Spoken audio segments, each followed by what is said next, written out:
everyone, I'm your host Neha and you're tuned into Durian Dreaming, the show that brings you extraordinary stories from seemingly ordinary experiences in Indonesia's fast-paced market. Let's dive into today's conversation with another inspiring guest. Hi everyone, welcome to the new episode of Durian Dreaming. We have a very special guest with us, Mr. Akhil Chandra. He's the President, Director and CEO of Greenfield Indonesia. So if you've ever had a glass of milk in Indonesia, most likely you've definitely come across this brand called Greenfield. But this podcast is not just about how powerful the brand is, but also about the story of agriculture, the supply chain, and the changing consumer habits. So let's welcome our guest, Akhil, to the podcast. Hi, Akhil. Welcome to our podcast, Durian Dreaming. Hi, Neha. Thank you very much. Delighted to be here on this podcast with you. It's a pleasure to have you with us. So, Akhil, this is your second stint in Indonesia? That's right. It is, Neha. It is my Okay. second. So you have collectively spent a lot of time in Indonesia, right? I have. Okay. And what keeps bringing you back? Okay. Yeah, that's a good question, Neha. I think it's really three things. Of course, number one is professional opportunity. I've been fortunate that my skill sets have been required in Indonesia two times in a row. So that's something which is very nice. But more importantly, there are two other things. The second one, which I think is the most important, is the people and the culture. I think the people in Indonesia are really very, very warm. They're very welcoming.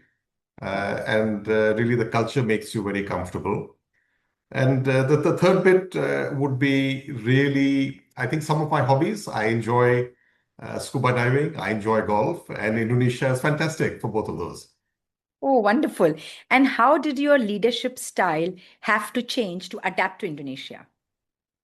So Indonesia leadership style has to definitely change. As an Indian, we are sometimes a little bit louder than we should be. We tend to talk much more than we listen. And Indonesia is famous for gotong royong, mutual cooperation as its ethos. And that's something which you have to really tune yourself into. It starts off with really a few things. You need to listen much more than you talk. You need to carry people with you. You need to build consensus.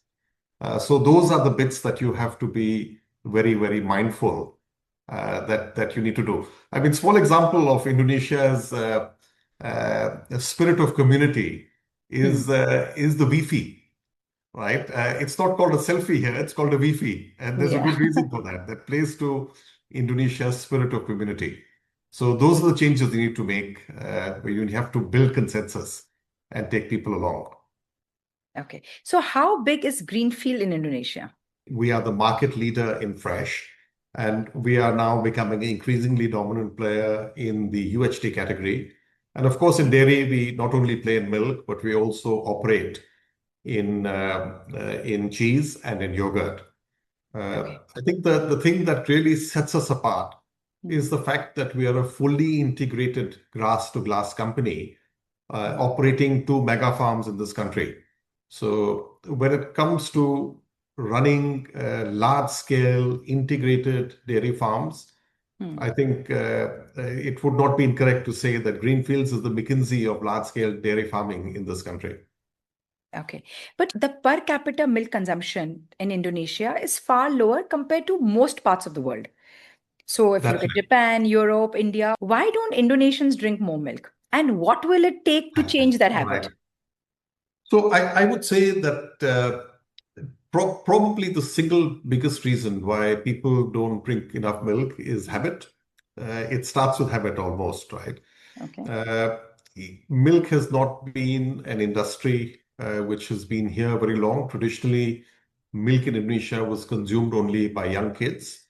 And very quickly, they were not in the habit and the availability was not there. So it's a question of supply and demand. Since the supply was not there, the awareness was not there, the habit of drinking milk never really took root. But that's something that we know can and has changed in many other parts of the world. We only have to look at similar markets which were not milk drinking markets. China and Vietnam and Thailand are great examples. And they have now, in a space of less than 2 decades, developed very robust dairy industries. So per capita consumption has grown in these other markets, and Okay. I'm confident that can also grow in Indonesia as well. So if the milk consumption in Indonesia takes off, how big could the dairy industry become? Oh, absolutely. I think the industry can double or triple. And that is only in the case of milk. Milk per capita is one-third of Malaysia. Hmm. I think that can very easily double in the next 2 or 3 years. Especially now, we are getting a lot of tailwinds in the category due to the MBG program. That is a real Yeah. demand catalyst which is coming through. So tell me something. Do you think the MBG program could help build a long-term milk drinking habit? Absolutely. I think it is one of the best things that could happen to the dairy industry in any country. When we look at the examples from Thailand, when you look at the examples from Vietnam, many of these countries, the dairy industry has grown as a result of the free school meal program. Hmm. Hmm. So this is like a great way of inculcating the habit and the Okay. benefits of that habit into children. Many other categories have grown in that way. We can look at, for example, the dental caries program that was so important to build Colgate in many developing markets where the habit of brushing daily was not there, and that led to lots of cavities amongst kids and poor dental hygiene. And many other companies embarked on those programs. So I would say that probably uh, we hope that the school meal program will do something similar to the dairy industry, where it will inculcate and expose growing children as well Hmm. as expectant pregnant mothers and nursing mothers to milk. And really, milk is a wonderful drink. It's a wonderful product with massive health benefits to be had. So it's going to Hmm. help in many ways. But there are a lot of discussions and theories behind this MBG or a free meal program. And some Yes, people say this program is incredibly ambitious and expensive. yes. So, from an industry perspective, do you think this program is sustainable in long term? So it is definitely a very, very ambitious program. And I think the current administration has not been short of ambition when they've put it together. Hmm. The desire of the program is to reach 83 million consumers, primarily school children. The expense that is being put out, the earlier budget earmarked was 70 trillion rupiah, almost close to 4 billion US dollars. Hmm.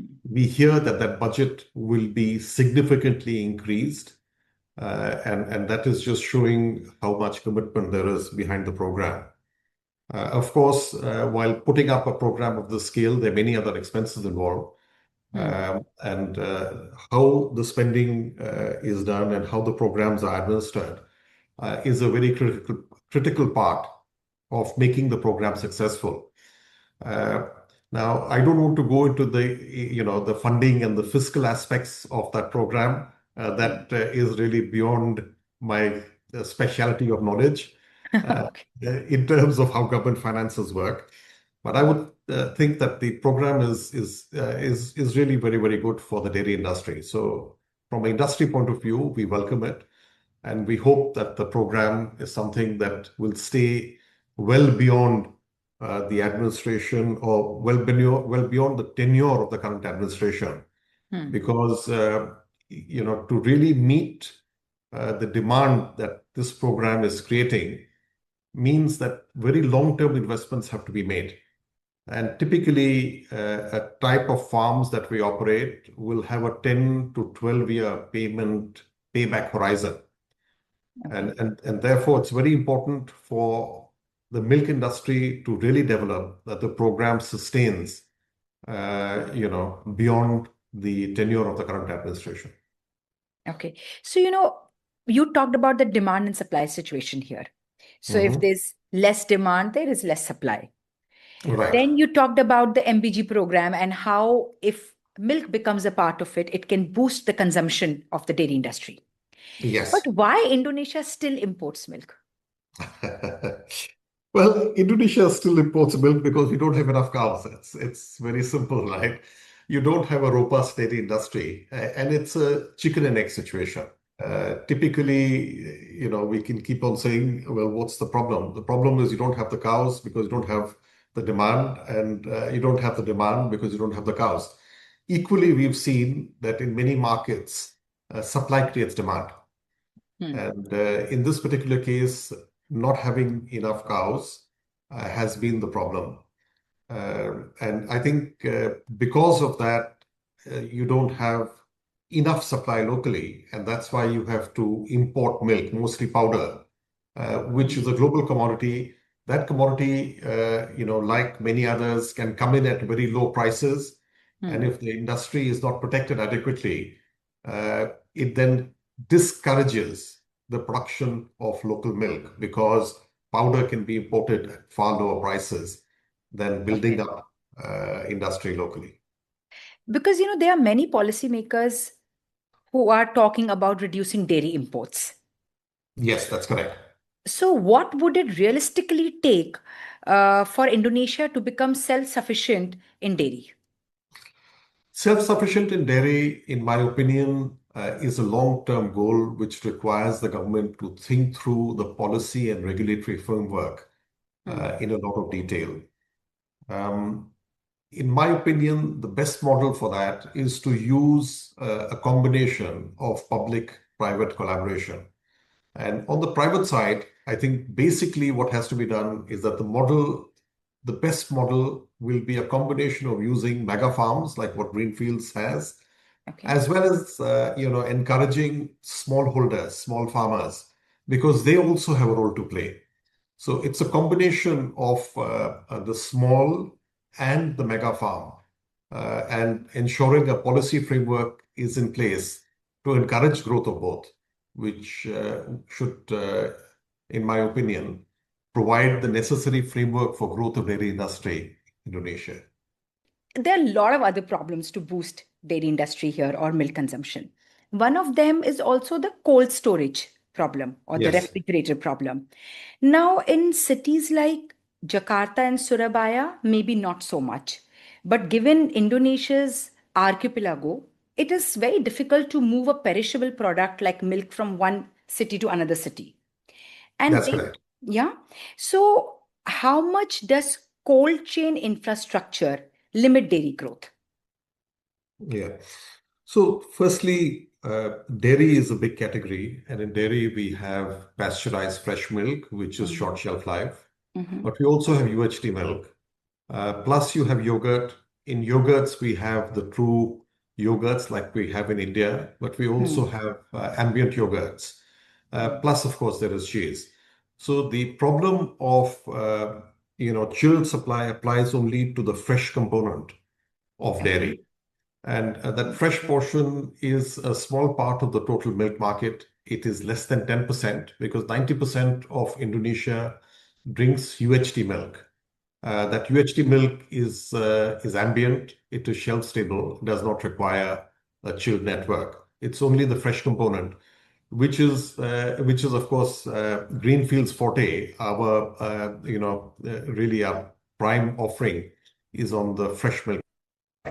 That one absolutely requires a cold supply chain, and absolutely, given Indonesia's logistically challenged geography, it is a challenge. Making sure that we have an end-to-end chilled supply chain operating Mm. is one of the challenges which inhibit the growth of fresh milk in the country. But that is something that as the infrastructure is developing, as the country is progressing, Mm. we are finding solutions to that problem more and more. And fresh milk now is available pretty much throughout the length and breadth of Indonesia, not just in Java, very much in Sumatra, in Mm. Kalimantan, and Sulawesi. So we are overcoming those challenges successfully. Okay. And how big of a barrier is lactose intolerance to Yes. dairy growth? So the thing about lactose intolerance is that it is again something which is linked to habit, Hmm. because lactose, as you know, is a sugar, and intolerance comes about because the body stops producing the enzyme which we all have as children as we get older. And the reason we stop producing that enzyme is because we stop consuming milk. So it is a little cause and effect. If you keep drinking milk, your body will keep producing the enzyme. In most cases, there may be a few exceptions who are genuinely intolerant, but we all have the ability to digest lactose as children. As infants, we consume breast milk, which has lactose. We consume other supplements, which will have lactose. But we lose that ability largely also because we stop consuming milk. And you will come across examples in India where 80, 90-year-olds in India, in the villages of Punjab, are drinking liters of milk every day without a problem. And that's exactly because of cause and effect, because of the habit and the benefits that they find from drinking milk. My point of view is drinking milk is healthy. More and more, we find that with aging, people run into issues with osteoporosis. People are running into issues with muscle loss because of lack of protein. So, consuming dairy products, whether it is milk or whether it is yogurt, yogurt is easier because the lactose is broken down into more easily digestible forms. Consuming cheese and really consuming fresh cheese, in India, it's paneers, are very important as people age. Right. In the olden times, milk used to be, or I don't know, in certain parts it still is, considered a complete meal in itself. Right. But suddenly there's a big obsession with protein, Yes. or a big fad. Do you see an opportunity for Greenfields to enter high protein or sports nutrition space? Right. Okay. So protein is definitely trending the world over. When we look at the way protein has grown in the US, in Europe, you look at Korea, you look at Japan, and even in the neighborhood, we are seeing some growth happening in Thailand, in Malaysia, even in Singapore. So people are realizing more and more that protein is a very important ingredient, not only for people who are gym bodies, who want to go in and work out and put on the big six packs and the muscles, but also for younger people who want to maintain a fitter, healthier lifestyle. So definitely protein is important. As I just said, protein is also important for people at my age, right? The moment you start hitting 60s and beyond, or even well before that, even in your 40s, the muscle loss starts happening, the concerns around osteoporosis and bone density start happening. So as a part of healthy aging, protein is important. So yes, it is an important growth area. For greenfields, we are always evaluating what would be the right time. Okay, because whey prices have globally surged because of the protein Yes, demand. So, yes, how has this whey boom changed the economics of dairy growth? that's a wonderful question. Um, Dairy is really having a second coming, I would say, Mhm. globally, and that's happening because of the whole importance of dairy getting re-emphasized, and protein has been one of the growth drivers of dairy. And yes, the increased demand for protein is actually leading to an increase in prices. Price increase is one of the concerns we have in the dairy industry. Okay. It's not just the increase in the demand for whey, it's the now the global macro situation with the war in Iran, which is also creating significant cost pressure on the dairy industry, as it is on many other industries as well. So it is a watch out. Okay. And ultimately, it will be, I think, a question of supply and demand. As demand goes up, global supply will respond. I think that's the nature of most markets that they will respond to the demand signal. And the expectation will be that over a period of time, supply will catch up with the lag, and we hope Okay. that prices will become more manageable in the future. Okay. Now, along with protein demand and whey products boom, what is growing globally is also the need for yogurt and fermented dairy products. Right. So, do you see yogurt becoming the next big dairy category in Indonesia? So the pecking order in Indonesia Hmm. for the various dairy categories is milk, followed by cheese, followed by yogurt. Okay. Um, Cheese is also growing very, very rapidly in this country. Hmm. And like with milk, you've got the processed cheese, which are shelf stable, and then you have the true fresh cheeses, which are short shelf life. So cheese demand is very buoyant, as is yogurt. So I'm very, very hopeful and confident that we will see growth across multiple subcategories of yogurt. I think the Okay. future is bright for the dairy industry in this country. Right. So, is plant-based milk a real threat to dairy or it's just a trend? So I think there are many things which come as fads, and sometimes they manifest into ongoing trends, and sometimes they do not. Uh, I would say rather than oat milk, plant-based milk has been around for a long time, whether it is oat, whether it's soya, whether it's coconut. Hmm. Different consumers have different preferences, and they choose products depending upon what suits them, what is the level of knowledge about those various products. And everything has a role to play, whether it's plant, whether it's dairy. I think ultimately consumers make choices which are the best for them. In the case of oat milk, um, I don't want to say too much about oat milk, but in my opinion, oat milk in most cases is not Hmm. milk. The word milk Hmm. is not appropriate. They are perhaps better called as oat beverages, because really the dairy industry's perspective is that milk is only produced by mammals. Milk cannot be really produced out of plant. And there's a basic difference in definition of milk. So it is a oat beverage, and the oat beverage is may be relevant for some people, Hmm. but in many cases, people may not fully understand the reasons that they are consuming that beverage. And if they're consuming it for sustainability reasons, for example, and you kind of look at the ingredients for most of those oat milks, you will find that those ingredients are really not that sustainable also. So these things have a role to play. Consumers can make their choices. Hmm. From our perspective, uh, cow's milk and dairy is really a wonderful uh, product. Right. I mean, you somewhere answered that if whether your belief in oat milk and how authentic the oat milk is, and the real milk is the one from mammals or cow-based milk. But I Yes. still want to ask, would Greenfields ever launch plant-based milk? So, you see, would you ever do something is a big question. At this point of time, we have no plans to get into plant-based.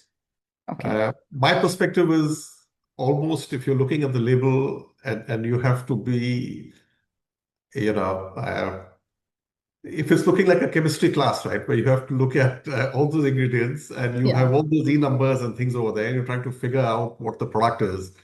That's really not the business that Greenfields is in, because we stand for honestly pure and honestly fresh products.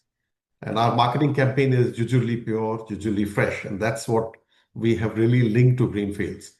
So plant-based milks don't really fit in that framework Okay. for us. So is there a product in Indonesia where you thought, I wish we had launched first?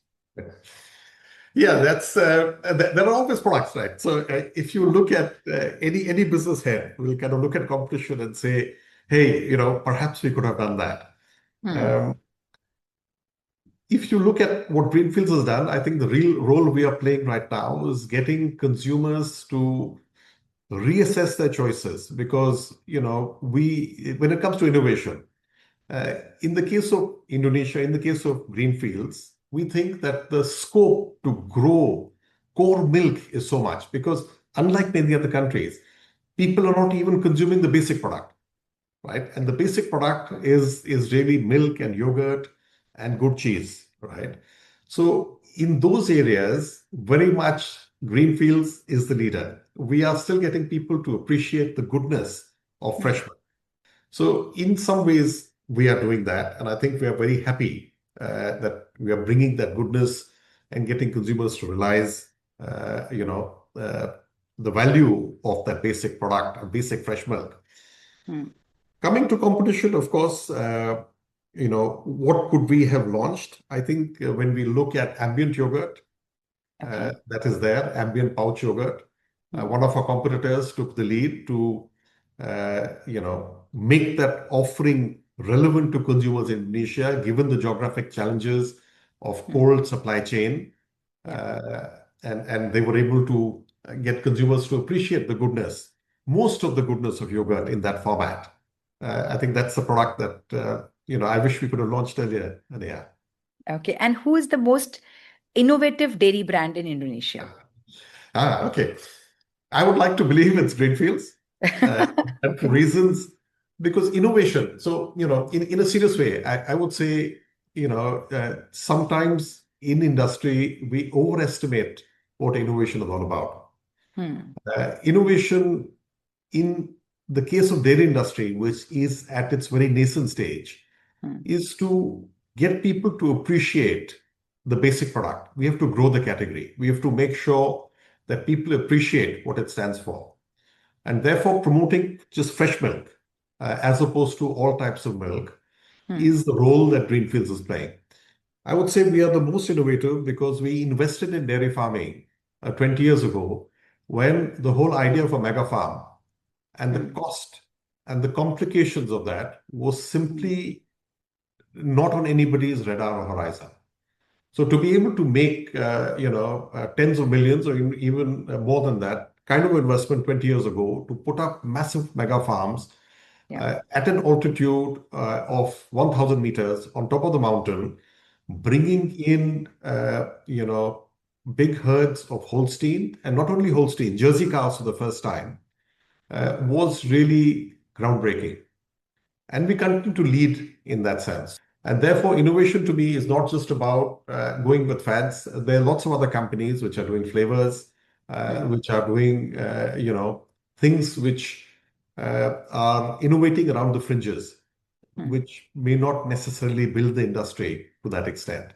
So I would say that, we are the leader in fresh milk. The pioneers of the category, of course, has been Ultrajaya, and what they have done has been very impressive in bringing UHT milk as the market leader to more and more consumers. So I would say that it's basically Greenfields and Ultrajaya for the different subsegments that are the leaders. So Greenfield, like you mentioned, have got first few companies to set up such big, huge farms and such That's massive right. operations. Now, dairy is one of the very toughest food category because of its spoilage. Yes. And we did discuss about the cold chain infrastructure before this. How do you manage the operational risk of selling a product that spoils so quickly? So it is the agility in the supply chain which is really the key. It's the integrated glass to grass operation, which is very important. Because for us, the cows are milked 3 times a day. And the milk that we keep, we have to ensure that from the time of milking, and again, the milking is no hand touch. So we have to ensure that we have the highest level of hygiene because the spoilage happens when you don't have the right level of hygiene, either in the way the cows are being raised or the way in which they're being milked. So typically, the spoilage will happen due to what we call the total plate count, which is the measure of the bacteria, or some of the way of the health of the cows. Because if the cows are a little less healthy than they need to be, then the milk will tend to spoil faster. So basically we ensure that the best care is given to the cows, which makes sure that they're extremely healthy to start with. Number two, we ensure that the milking is happening through the rotary parlors where there is no hand touch. The milk is then provided and put into chillers, and it is normally packed within 24 hours. So right from milking to packing is 24 hours, which then ensures that the product is as fresh as it can be. And then the cold supply chain also ensures that we are, delivering the product in the right type of temperature to the right type of outlets. And it is the role of supply chain and sales to ensure that we are not overstocking the product, that the shelves are being replenished. So it is a logistically challenging operation. But of course, it plays to very much to ethos of ensuring that we have pure and fresh milk and the best quality milk being delivered to consumers as it should be. Right. Akhil, one last question. Sure. Because TikTok and YouTube are full of viral claims of milk. That's correct. Yeah. What are the biggest myths about milk you wish people understood better? Right. So in the case of Indonesia, some of the claims, I think, where people are confused are around what is really fresh milk. Are they really drinking fresh milk? Are they drinking a milk beverage? Are they drinking recombined milk? And therefore, there is a lot of misattribution about what is inside the product that they are consuming. The secret, of course, lies in the label. If people were to look at labels much more closely, and I think people are doing that more and more. So you see many campaigns coming through on YouTube, which kind of drive misattribution. But also you have a number of influencers now, more and more, who are calling out people for calling out what is actually inside the product. So I would say that there are both trends. There are trends which are driving misattribution, but there are also influencers who are giving the right information to consumers. And this is really about understanding what is fresh milk and what is recombined milk, what is shelf-stable milk, and appreciating the differences between each of these. Unfortunately, the labeling guidelines do not call that out clearly enough in Indonesia. And sometimes people, the label may say, or at least the front face may say made with fresh milk or made from fresh milk, but it is not fresh pasteurized milk. It is sometimes it could be UHT milk or recombined milk. But most cases, if you read the fine print on the ingredients, that's where it will become clear, and consumers will not have any, misattribution in that case. Right. Okay. Thank you, Akhil, for a very insightful conversation and a very engaging one. Loved listening to the dairy industry facts and busting some of the myths. More power to Greenfield, and thank you for taking out the time to be with us. Wonderful. Lovely to speak with you today, Neha. Thank you very much. And that's a wrap for this episode of Durian Dreaming. I hope today's discussion sparked some new ideas for you. Don't forget to subscribe, share your thoughts, and stay tuned for more exciting stories. Until next time, keep dreaming big.